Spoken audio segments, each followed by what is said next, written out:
اعوذ باللہ من الشیطان الرجیم، بسم اللہ الرحمن الرحیم۔ الحمد للہ رب العالمین والصلاة والسلام علی سید المرسلین وخاتم النبیین، اما بعد۔ صحیح بخاری، باب کتاب المغازی، حدیث نمبر 4028، اردو ترجمہ۔ بنو نذیر کے یہودیوں کے واقعے کا بیان اور رسول اللہ صلی اللہ علیہ وسلم کا دو مسلمانوں کی دید کے سلسلے میں ان کے پاس جانا اور آن رسول اللہ علیہ وسلم کے ساتھ ان کا دغا بازی کرنا۔ زہری نے ارواح سے بیان کیا کہ غزوہ بنو نذیر غزوہ بدر کے 6 مہینے بعد اور غزوہ احد سے پہلے ہوا تھا، اور اللہ تعالیٰ کا ارشاد، اللہ ہی وہ ہے جس نے نکالا ان لوگوں کو جو کافر ہوئے اہل کتاب سے ان کے گھروں سے، اور یہ جزیرہ عرب سے ان کی پہلی جلا وطنی ہے۔ ابن اسحاق کی تحقیق میں یہ غزوہ بئر معونہ اور غزوہ احد کے بعد ہوا تھا۔ ہم سے اسحاق بن نصر نے بیان کیا، کہا ہم سے عبدالرزاق نے بیان کیا، کہا ہم سے ابن جریج نے خبر دی، انہیں موسیٰ بن عقبہ نے، انہیں نافع نے، اور ان سے حضرت ابن عمر رضی اللہ عنہ نے بیان کیا کہ بنو نذیر اور بنو قریظہ نے نبی کریم صلی اللہ علیہ وسلم سے معاہدہ توڑ کر لڑائی مول لی، اس لیے آپ نے قبیلہ بنو نذیر کو جلا وطن کر دیا، لیکن قبیلہ بنو قریظہ نے جلا وطن نہیں کیا، اور اس طرح ان پر احسان فرمایا۔ پھر بنو قریظہ نے بھی جنگ مول لی، اس لیے آپ نے ان کے مردوں کو قتل کروا دیا اور ان کی عورتوں، بچوں اور مال کو مسلمانوں میں تقسیم کر دیا۔ سری باز بنی قریظہ اس سے الگ قرار دیے گئے تھے، کیونکہ وہ حضور صلی اللہ علیہ وسلم کی پناہ میں آ گئے تھے، اس لیے آپ نے انہیں پناہ دی اور انہوں نے اسلام قبول کر لیا تھا۔ حضور اکرم صلی اللہ علیہ وسلم نے مدینے کے تمام یہودیوں کو جلا وطن کر دیا تھا، بنو قینقاع کو بھی، جو عبداللہ بن سلام رضی اللہ کا قبیلہ تھا، یہود بنی حارثہ کو، اور مدینے کے تمام یہودیوں کو۔ حدیث نمبر 4029، اردو ترجمہ۔ مجھ سے حسن بن مدرک نے بیان کیا، کہا ہم سے یحییٰ بن حماد نے بیان کیا، کہا ہم سے ابو عوانہ نے خبر دی، انہیں ابو بشر نے، ان سے سعید بن جبیر نے بیان کیا کہ میں نے حضرت ابن عباس رضی اللہ عنہ کے سامنے کہا سورہ حشر، تو انہوں نے کہا کہ اسے سورہ نذیر کہو، کیونکہ یہ سورت بنو نذیر ہی کے بارے میں نازل ہوئی ہے۔ اس روایت کی مطابقت حشیم نے ابو بشر سے کی ہے۔ حدیث نمبر 4030، اردو ترجمہ۔ ہم سے عبداللہ بن ابی الاسود نے بیان کیا، ان سے معمر نے بیان کیا، ان سے ان کے والد نے، انہوں نے انس بن مالک رضی اللہ عنہ سے سنا، انہوں نے کہا کہ انصاری صحابہ نبی کریم صلی اللہ علیہ وسلم کے لیے کچھ کھجور کے درخت مخصوص رکھتے تھے تاکہ اس کا پھل آپ کی خدمت میں بھیج دیا جائے، لیکن جب اللہ تعالیٰ نے بنو قریظہ اور بنو نذیر پر فتح عطا فرمائی تو حضور صلی اللہ علیہ وسلم ان کے پھل واپس فرما دیا کرتے تھے۔ حدیث نمبر 4031، اردو ترجمہ۔ ہم سے آدم نے بیان کیا، کہا ہم سے لیث نے بیان کیا، ان سے نافع نے، اور ان سے حضرت ابن عمر رضی اللہ عنہ نے بیان کیا کہ نبی کریم صلی اللہ علیہ وسلم نے بنی نذیر کی کھجوروں کے باغات جلوا دیے تھے اور ان کے درختوں کو کٹوا دیا تھا۔ یہ باغات مقام بویرہ میں تھے۔ اس پر یہ آیت نازل ہوئی، جو درخت تم نے کاٹ دیے ہیں یا جنہیں تم نے چھوڑ دیا ہے کہ وہ اپنی جڑوں پر کھڑے رہے، تو یہ اللہ کے حکم سے ہوا ہے۔ حدیث نمبر 4032، اردو ترجمہ۔ ہم سے اسحاق نے بیان کیا، کہا ہم کو حبان نے خبر دی، انہیں جبیریہ بن اسما نے، انہیں نافع نے، انہیں ابن عمر رضی اللہ عنہ نے کہ نبی کریم صلی اللہ علیہ وسلم نے بنو نذیر کے باغات جلوا دیے تھے۔ انہوں نے کہا کہ حسان بن ثابت نے اسی کے متعلق یہ شعر کہا تھا۔ ترجمہ۔ بنو لوئی قریش کے سرداروں نے بڑی آسانی کے ساتھ برداشت کر لیا مقام بویرہ میں اس آگ کو جو پھیل رہی تھی۔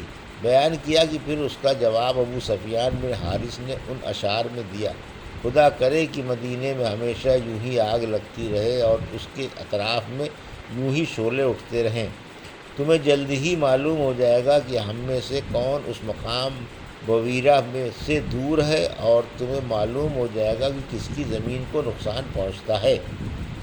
حدیث نمبر 4033 اردو ترجمہ۔ ہم سے ابو الیمان نے بیان کیا، کہا ہم کو شعیب نے خبر دی، ان سے زہری نے بیان کیا، انہیں مالک بن اوس بن حدثان نفری نے خبر دی کہ عمر بن خطاب رضی اللہ عنہ نے انہیں بلایا تھا۔ وہ ابھی امیر المومنین کی خدمت میں موجود تھے کہ امیر المومنین کے چوکیدار جرفا آئے اور عرض کیا کہ عثمان بن عفان اور عبد الرحمن بن عوف، زبیر بن عوام اور سعد بن ابی وقاص اندر آنا چاہتے ہیں، کیا آپ کی طرف سے انہیں اجازت ہے؟ امیر المومنین نے فرمایا کہ ہاں، انہیں اندر بلا لو۔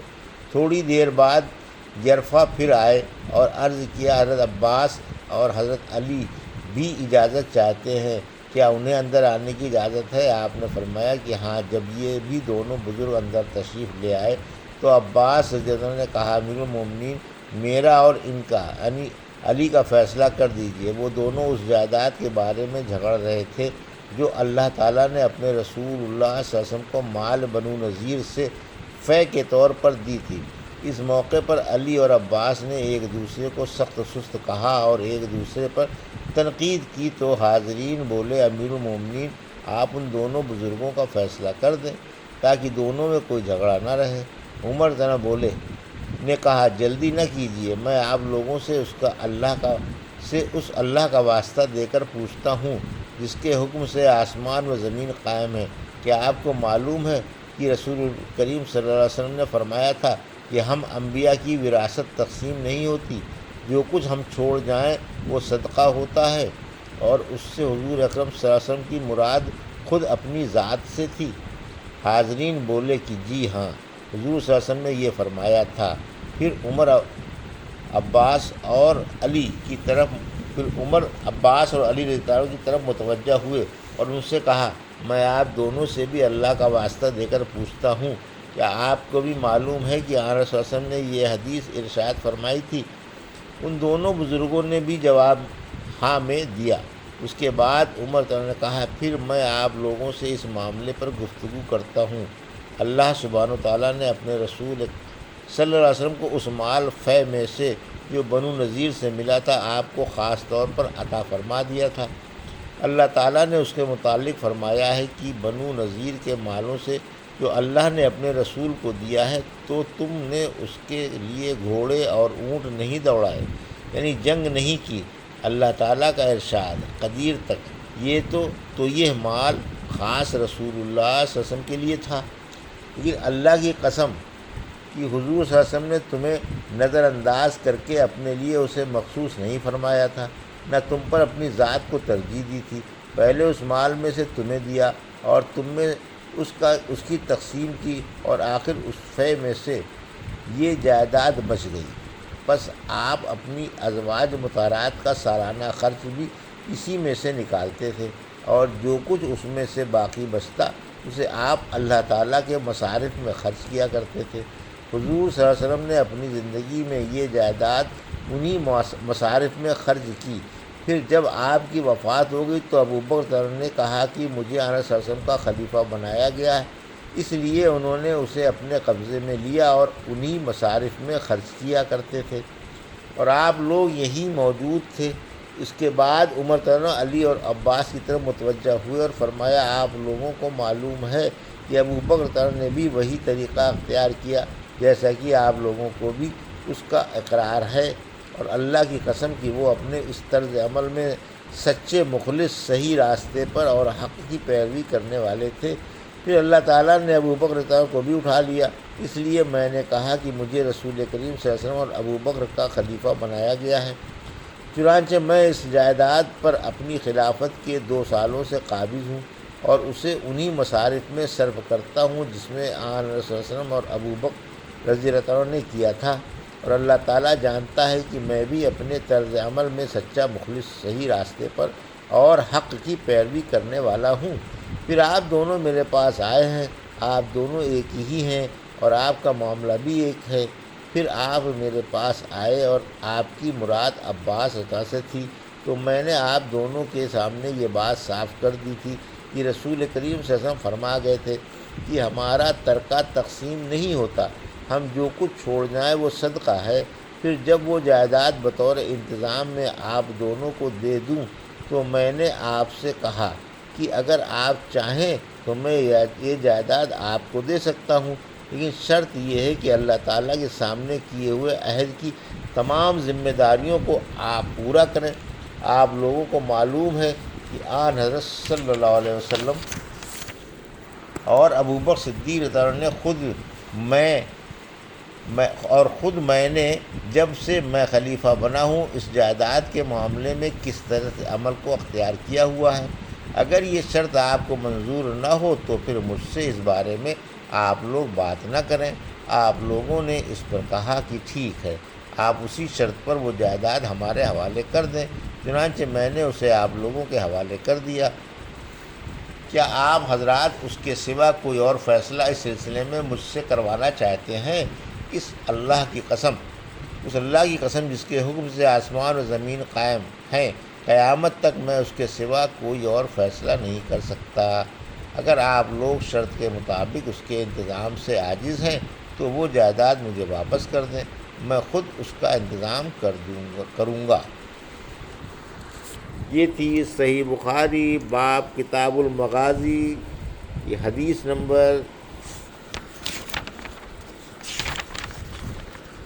4028 سے 4033 کا اردو ترجمہ جو ابھی آپ نے سماعت فرمایا۔ اللہ سے دعا ہے کہ اللہ ہمیں حدیثوں کی صحیح سمجھ عطا فرما اور ان پر عمل کرنے کی توفیق عطا فرما، آمین یا رب العالمین۔